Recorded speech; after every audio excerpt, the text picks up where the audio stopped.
Hi, this is the morning video on Hurricane Idalia as it comes into the Big Bend region of Florida here. This is only going to be on Idalia. I'm not going to be going through all the systems today as it is early in the morning here. And I do apologize for being quieter than usual. I do have to be a bit quieter here as it is early in the morning here. But we do have powerful Category 4 hurricane moving ashore into the Big Bend region of Florida this morning. You can see an extreme wind warning is in place. This is in place for another 2 hours, and this will likely be extended further inland as the inner core continues to move in. But you can see over the past few hours, the inner core has become a little less well defined. You can see there is some dry air, it appears, on radar that has been limiting the system a little bit. But I mean, regardless of that, this system is still a very strong storm, likely still a Category 4 at this time. So this is a very intense western eye wall.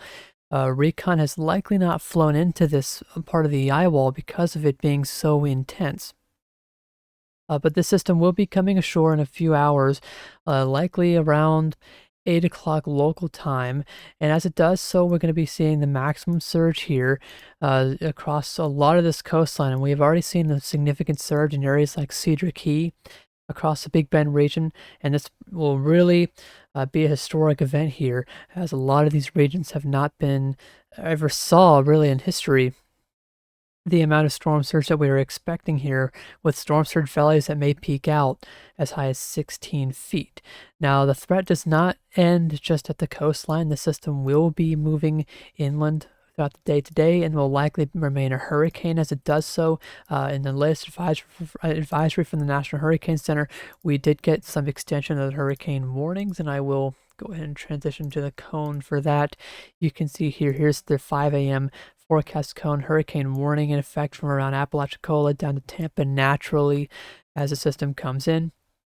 But you can see now hurricane watch just north of Jacksonville, and hurricane warning now in place from around Savannah on up through Hilton Head Island and Beaufort in southern South Carolina. And you can see as well a tropical storm warning and hurricane watch extending from, say, Edisto Beach to just north of Charleston, and that tropical storm warning goes all the way up to the North Carolina-Virginia border on the coastline.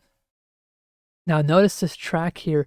It stays, over land for most of the day today, but notice that it really doesn't get too far inland. We talked about yesterday that if it came in a little bit farther inland, it would be less of a storm surge threat along the coastline of South Carolina and Georgia and North Carolina.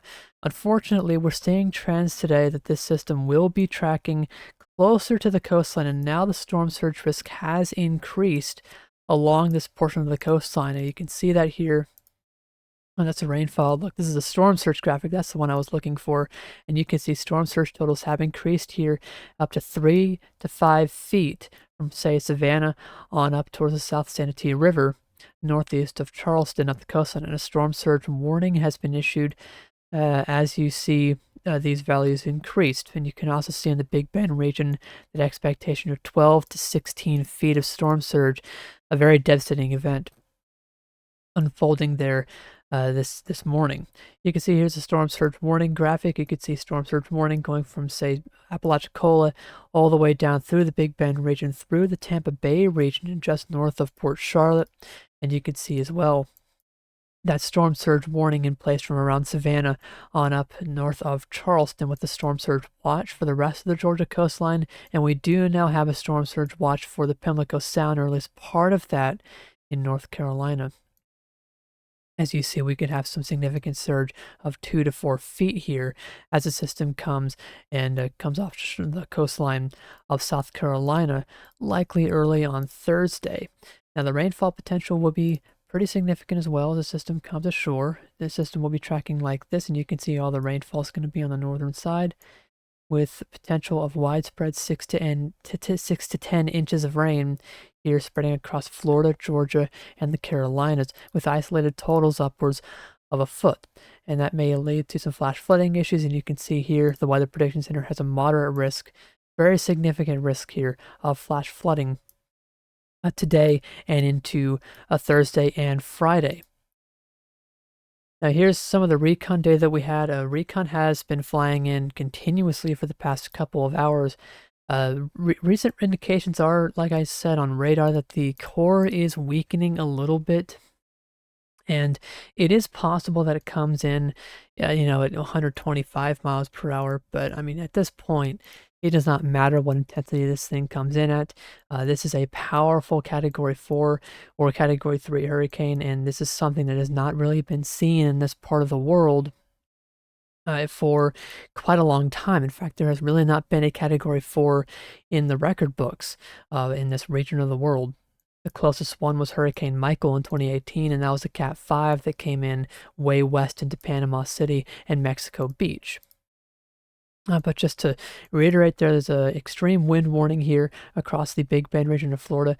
You can see the information there that goes until about 9:15 Eastern Daylight Time. That will likely be extended in the coming hours, not only for this part of the coastline, but further inland as well. So if you're in areas further inland like Perry and Brantford, make sure you're staying tuned to the National Weather Service. And when you get, one of these warnings, treat it like a tornado warning. These warnings mean that sustained winds of 115 miles per hour or greater are on the way, and you need to treat it like you would a tornado.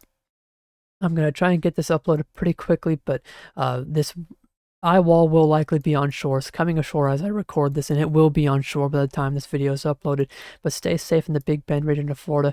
I'll try to have a more in-depth video on the future of Idalia and Saola later this afternoon. But again, stay safe in the southeastern United States, especially in the Big Bend region of Florida.